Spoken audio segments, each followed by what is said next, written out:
Como se les mencionó, en cuanto al tratamiento, es importante saber la serología positiva o negativa de hepatitis B, debido a que el tener presente esta serología varía el esquema de tratamiento. Si hablamos de pacientes que no son portadores de estos marcadores, nosotros tenemos como terapia fundamental el uso de corticoides a altas dosis e inmunosupresores. Existen fases que se han descrito, en las cuales consisten en una terapia inicial de inducción y una terapia posterior de mantenimiento, que es muy similar al esquema seguido a vasculitis de vasos pequeños. Por lo tanto, la revisión de estos pacientes la haremos cuando revisemos vasculitis de vasos pequeños, el esquema de terapia de inducción y terapia de mantenimiento. Si hacemos referencia a pacientes que tienen marcadores de hepatitis B positivo, tenemos que se menciona que el esquema debe consistir en dosis altas de corticoides, pero que en el lapso de 7 a 14 días la dosis debiese ser disminuida rápidamente hasta llegar incluso a una mínima dosis o a suspender el corticoide. Posteriormente al uso del corticoide se agrega terapia antiviral. Existen diferentes esquemas como la mibudina, vidarabina, por poner ejemplos, y esto correlaciona con buena respuesta tanto el fenómeno vascular como disminución serológica de los marcadores contra hepatitis B. Haciendo referencia al otro tipo de vasculitis, tenemos a la enfermedad o arteritis de Kawasaki, que es una de las vasculitis relativamente descritas no hace mucho tiempo. En 1974 se hace la primera descripción y se describe que esta enfermedad es predominantemente infantil. Casi más del 90% de los casos descritos se encuentra dentro de los 5 años o los 5 primeros años de vida. Es predominantemente frecuente o descrito en países asiáticos, y en esos países se describe incidencias que van de 69 a 218 por 100.000 casos en cuanto a niños, si es que consideramos esta población como referencia. La importancia de la arteritis de Kawasaki es su relación en estos países como principal causa de enfermedad cardíaca adquirida en niños. Chapel-Hill también hace referencia a esta vasculitis, entonces la catalogan, y si hacemos una comparación con poliarteritis nodosa, también es considerada una arteritis necrotizante, y que tiene la particularidad de que tiene predilección por las arterias coronarias. De ahí el entender el porqué del compromiso cardíaco en los niños que presentan esta vasculitis. En este caso consideramos los criterios de la Asociación Americana de Cardiología, la cual en el 2004 define criterios para clasificar a pacientes con arteritis de Kawasaki. En un paciente que presenta fiebre por lo menos de 5 días de evolución y que presenta por lo menos 4 de los siguientes signos, puede ser catalogado como esta enfermedad.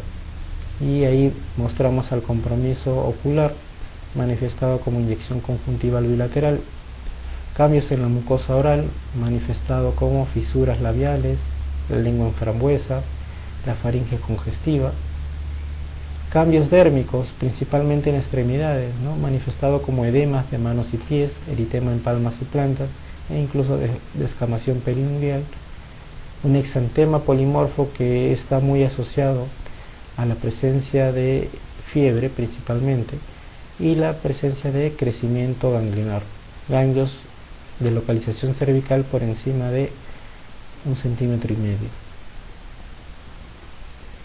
En este gráfico mostramos ejemplos en el cual encontramos el compromiso ocular, el compromiso oral, la lengua en frambuesa está descrita ahí, y la descamación palmar en una niñita portadora de esta enfermedad.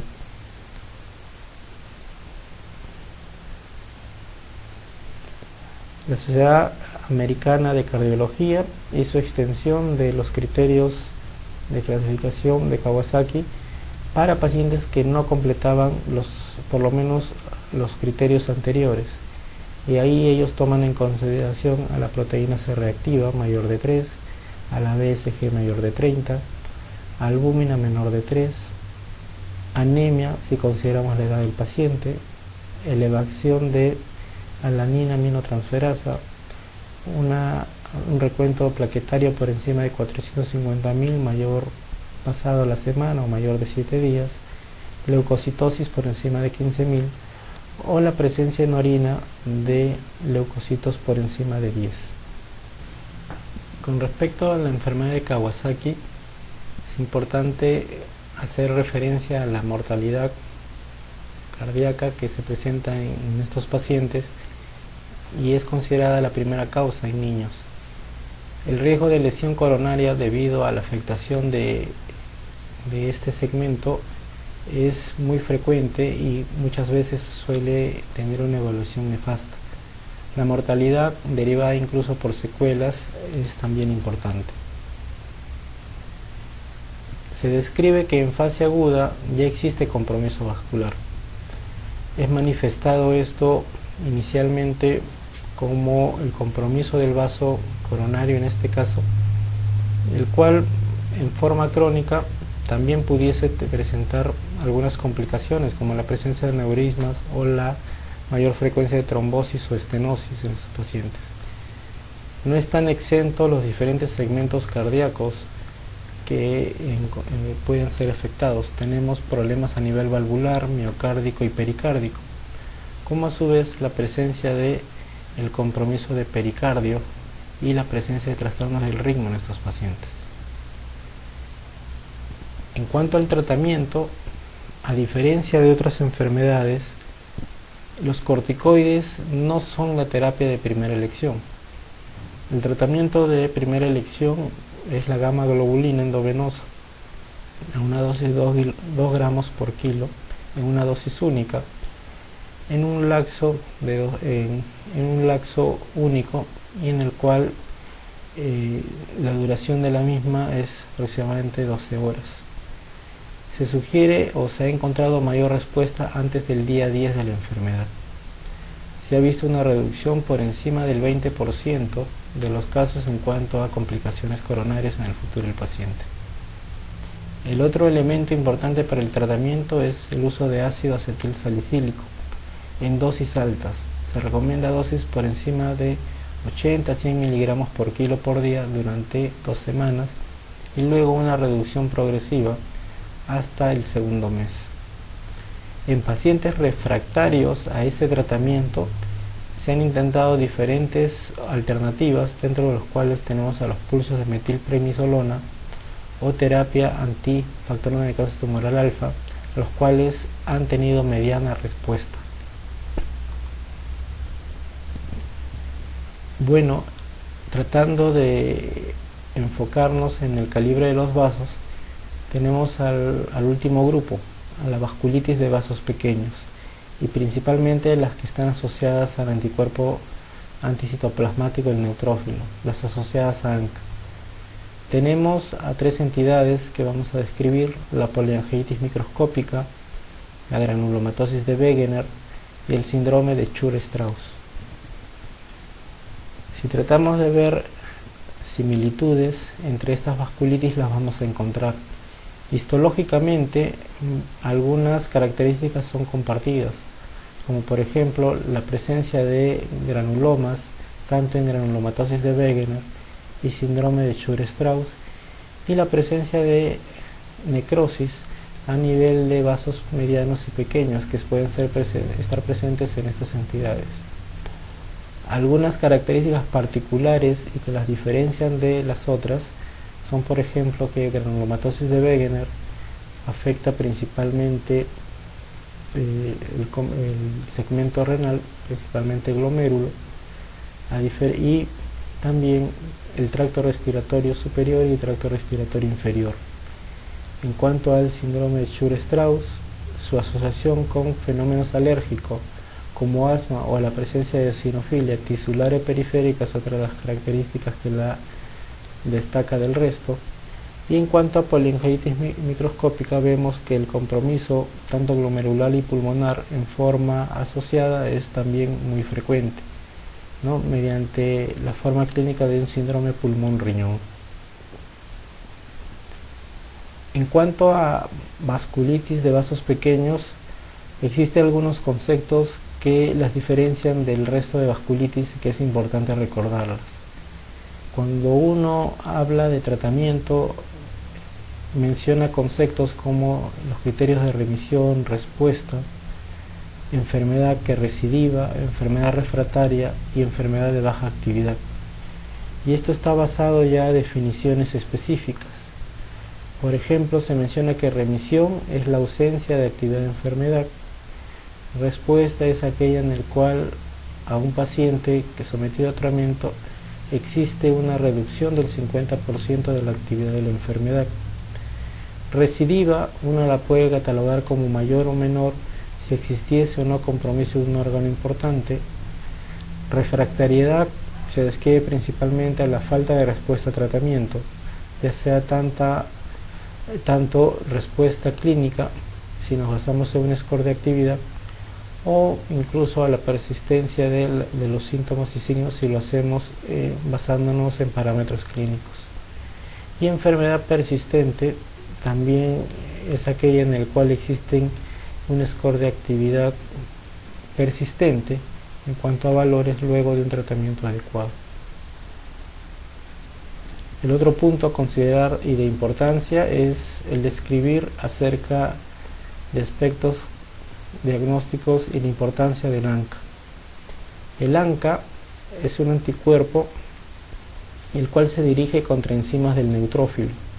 Las dos más frecuentemente descritas son la proteinasa 3 o PR3 y la mieloperoxidasa o MPO. Se ha visto una asociación directa y muy importante entre la presencia de estos ANCAs y la presencia o el diagnóstico de enfermedad con estas vasculitis. Es así que el ANCA PR3 se asocia en un 70-80% con granulomatosis de Wegener, el ANCA MPO en un 60% con poliangiitis microscópica y en un 40% con síndrome de Church-Strauss, el MPO. La asociación es tan directa con este anticuerpo que en muchos casos son definitivos para el diagnóstico de enfermedad. Si revisamos por otro lado los criterios de la Sociedad Americana de Reumatología para clasificarlos, lo primero que vamos a evidenciar es que tanto el síndrome de Church-Strauss y granulomatosis de Wegener son catalogados basados en diferentes criterios, pero la poliangiitis microscópica no es catalogada, o por lo menos no es considerada en estos criterios, debido a que los criterios o el establecer el diagnóstico de esta enfermedad no se hace sino a partir del consenso de Chapel Hill, que fue muchos años después, y en el cual a partir de ahí se reconoce a la poliangiitis microscópica como una entidad independiente de la poliarteritis nodosa. Entonces, en cuanto a criterios de ACR, tenemos que consideran síntomas derivados o en relación a fenómenos alérgicos, como la presencia de asma, eosinofilia mayor de 10%, si hablamos de un hemograma donde vemos la presencia de este grupo celular, la presencia de mono o polineuropatía, un infiltrado pulmonar migratorio transitorio, un infiltrado evanescente también es conocido, alteraciones a nivel de senos paranasales y en muestras tisulares la presencia de eosinofilia. En cuanto a granulomatosis de Wegener, hacemos referencia tanto al compromiso de vía respiratoria superior e inferior y al compromiso renal. En cuanto a vía respiratoria superior, tenemos a las úlceras dolorosas o no dolorosas, descarga nasal purulenta o sanguinolenta. La radiografía de tórax nos da evidencia del compromiso de vía respiratoria inferior y la presencia de nódulos y la cavitación de los mismos es una de las características diferenciales de la granulomatosis de Wegener. En cuanto a normalidades urinarias, la presencia de hematuria o cilindruria, que me hace referencia a compromiso glomerular, y si evaluamos una biopsia probablemente encontremos el infiltrado granulomatoso asociado o no a la presencia de eosinofilia, ¿no? Que en muchos casos no es posible detectarlo. Comparando los tres tipos de vasculitis de vasos pequeños, entonces podemos ver diferencias que me van a hacer poder diferenciarlas una sobre otra. 80-90% de los casos se asocia a ANCA, como habíamos mencionado, principalmente la PR3, la poliangitis microscópica en 75%, presencia de ANCA y asociado a ANCA-MPO, y el Chur-Strauss 50% y asociado también a MPO. De acuerdo al patrón de inmunofluorescencia que pueden dar estos marcadores inmunológicos, encontramos dos patrones: el patrón citoplasmático o ANCA-C y el patrón perinuclear o ANCA-P. Es por eso que, de acuerdo al método usado, podemos decir que el ANCA-PR3 es lo mismo que ANCA-C, al igual que el ANCA-MPO es lo mismo que ANCA-P. En cuanto al compromiso por sistemas, vemos algunas coincidencias y diferencias. Si hablamos del tracto respiratorio superior, la granulomatosis de Wegener puede dar alteraciones como la perforación nasal o septal, como la deformidad en silla de montar, estenosis subglótica, el síndrome de Chur-Strauss asociado a poliposis nasal o rinitis alérgica, y la poliangitis microscópica usualmente no compromete la vía respiratoria superior. Haciendo referencia a los pulmones, encontramos que la granulomatosis de Wegener se puede caracterizar por presentar nódulos, e incluso estos nódulos pudiesen llegar a presentar cavitación. El síndrome de Chur-Strauss se asocia a asma, a infiltrados evanescentes o infiltrados fugaces, y la poliangitis microscópica, por lo general, cuando está presente en pulmón, lo hace mediante un compromiso alveolar severo manifestado como hemorragia alveolar. En cuanto a riñón, existen coincidencias en las tres vasculitis. Las tres vasculitis me dan glomerulonefritis necrotizante. Hallazgos a distinguir entre una u otra vasculitis: tenemos que la vía respiratoria superior es principalmente comprometida en Wegener, y los fenómenos alérgicos están en Chur-Strauss, siendo tanto la poliangitis microscópica no presentando ni granulomatosis ni fenómenos alérgicos. En estos gráficos vemos un campo pulmonar con la presencia de nódulos, haciendo referencia a una granulomatosis de Wegener, la deformidad en silla de montar y una lesión vasculítica en piel. En cuanto al tratamiento de este grupo de vasculitis, y acá hacemos referencia que el mismo esquema se aplica a poliarteritis nodosa sin marcadores para hepatitis B positivo, tenemos que los corticoides y el uso de ciclofosfamida es el gold estándar o patrón de oro para el manejo de estas vasculitis. Si revisamos terapia específica de esta enfermedad, encontramos que antes del uso de los corticoides y la ciclofosfamida, solo un 10% de los pacientes sobrevivía a los 10 años.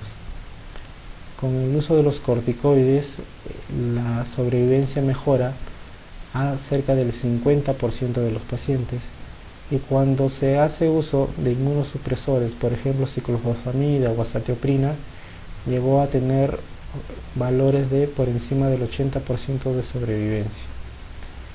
Es así que este esquema es el más importante y el que hasta la fecha es seguido en la mayoría de casos. Se hizo una revisión acerca del uso de ciclofosfamida vía oral, en el cual se le brinda a los pacientes esta opción asociado a corticoides, y se ve un porcentaje de remisión elevado. Si es que hacemos referencia a esto, En cuanto a la vía oral, podemos ver algunas preguntas que nos van a surgir. Principalmente las limitaciones que existían anteriormente, los cuales la evidencia no estaba basada en estudios controlados, revisiones adecuadas.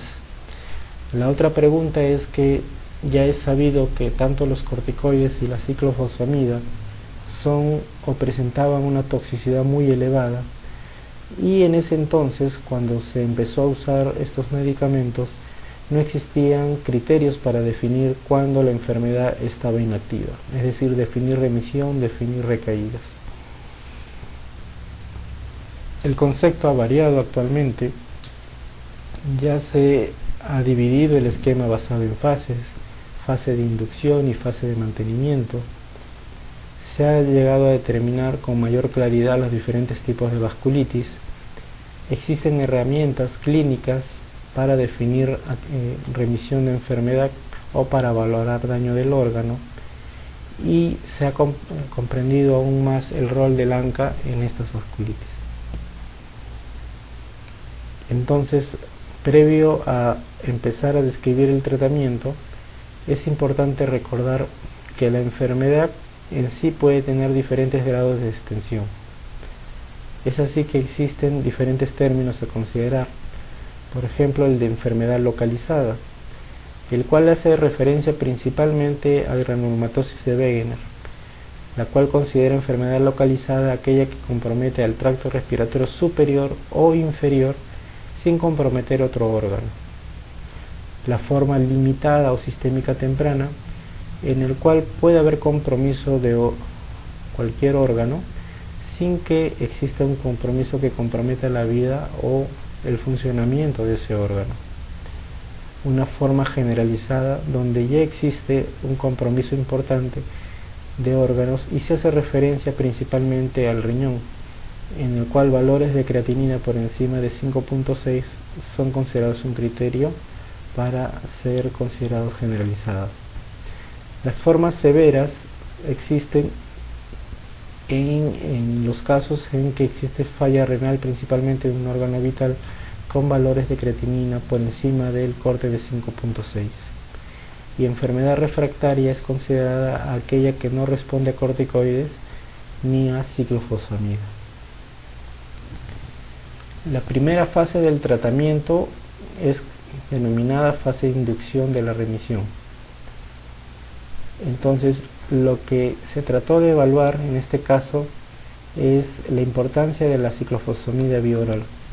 Existen diferentes estudios randomizados que sustentan que una dosis de 2 miligramos por kilo por día logra tasas de remisión adecuada, asociado esto al uso de corticoides, en este caso prednisolona a 1 miligramo por kilo por día. Las tasas de inducción fueron de 76% a los 3 meses y 87% a los 6 meses. Efectos similares en granulomatosis de Wegener y poliangiitis microscópica fueron encontrados. Por lo tanto, el uso de ciclofosfamida vía oral ha sido una herramienta muy importante durante todos los años en los cuales se ha hecho uso. La mortalidad también no es muy alta, es por debajo del 10%. Pero existía la duda si acerca de la ciclofosfamida vía oral y su toxicidad. Es conocido que la ciclofosfamida vía oral produce infertilidad, producía mayor frecuencia de cistitis hemorrágica, presencia de neoplasias de vejiga y presencia de alteraciones hematológicas como supresión nodular. Por lo tanto, existió previamente intentos de comparación entre ciclofosfamida vía oral y los pulsos endovenosos. El estudio Cyclox es el que realiza esta comparación usando ciclofosfamida vía oral con los pulsos de ciclofosfamida en dosis de 15 miligramos por kilo, logrando tasas de remisión comparables y mortalidad similar. Y lo que se concluye es que tanto ciclofosfamida en pulsos como ciclofosfamida oral son comparables para inducir remisión. Es a partir de ahí que nosotros podemos contar con una alternativa de tratamiento. tanto vía oral como vía endovenosa. Entonces nosotros tenemos en la fase de inducción de la remisión estas dos opciones: o pulsos endovenosos o ciclofosfamida vía oral, asociado al uso de corticoides de altas dosis y reducción progresiva de la misma. En casos severos de enfermedad, otra opción surge como el uso de la plasmaféresis, la cual está reservada para pacientes con enfermedad severa, definiendo severa una creatinina mayor de 5.6 y score de actividad elevados. Se vio que pacientes que usaron plasmaféresis fueron pacientes que presentaron mayor sobrevida y no necesitaron de diálisis. Además que llegaron en el menor de los casos a insuficiencia renal crónica terminal. Por lo tanto, se recomienda la plasmaféresis para falla renal rápidamente progresiva y se da una extensión del tratamiento para hemorragia pulmonar. La siguiente pregunta que surge es si se usa ciclofosfamida en todos los casos de vasculitis. Es por eso que en el estudio NORAN se hace referencia a una droga opcional, en este caso al metotrexato, y se compara metotrexato versus ciclofosfamida para enfermedad limitada, sistémica limitada, y se ve que las tasas de remisión fueron comparables entre los que usaron ciclofosfamida vía oral y metotrexato, y la mortalidad similar. Por lo tanto, se concluye que el metotrexate está indicado como terapia de inducción de las formas limitadas de vasculitis. Una vez que logramos la inducción de la remisión del paciente, el paciente pasa a la fase de mantenimiento de la remisión. Tradicionalmente, ciclofosfamida era el medicamento que se usaba para este fin, pero por la elevada toxicidad luego de 6 meses de uso, se vio necesario buscar otra alternativa. Es así que el estudio Cicaseran compara ciclofosfamida versus azatioprina para el mantenimiento de la remisión, y se vio que en pacientes que habían llegado a la remisión y se les mantuvo con ciclofosfamida azatioprina, se logró tasas similares de recaídas, cerca del 10% en ambos grupos, y en varios casos cerca del 85% de los pacientes mantuvo la remisión de la enfermedad.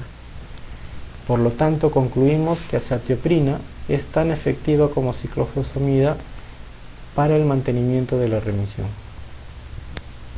Este es el esquema del estudio: el paciente previamente inducido la remisión con ciclofosfamida y reciben los dos brazos de tratamiento, azatioprina y ciclofosfamida, y prednisona vía oral con reducción progresiva, logrando tasas similares.